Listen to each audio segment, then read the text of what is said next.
Kecelakaan antara mobil dan sepeda motor terjadi di Jalan Kecubung, tepatnya di depan Pengelolaan Air dan Limbah Saputra, Sumerte, KJ Denpasar, Senin 8 Agustus malam. Kecelakaan itu diduga dipicu oleh pengendara mobil yang ugal-ugalan di jalan. Kasih Humas Polresta Denpasar Ibtu Iketut Sukadi menjelaskan, kejadian itu bermula ketika Vespa Viagio yang kendarai Iko Mangyuda dan Iketut Aditya Pramana datang dari arah selatan. Sementara mobil Daihatsu Verosa datang dari arah utara. Ternyata kendaraan roda 4 ini telah melanggar rambu larangan masuk dari utara. Bahkan pengendara mobil tidak menyalakan lampu depan.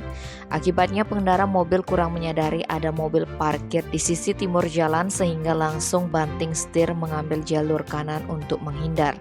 Apes kedua pemuda berstatus mahasiswa yang berboncengan itu tertabrak.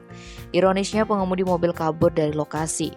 Akibat kecelakaan tersebut, Yuda mengalami hidung patah, kelopak mata serta alis kiri lecet dan robek.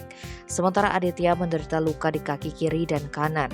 Keduanya lantas dibawa ke Rumah Sakit Puri Raharja, tetapi Yuda dirujuk ke Rumah Sakit Bali Mandara Sanur. Kini polisi tengah menyelidiki pengemudi mobil tersebut. Tim Bali Express melaporkan.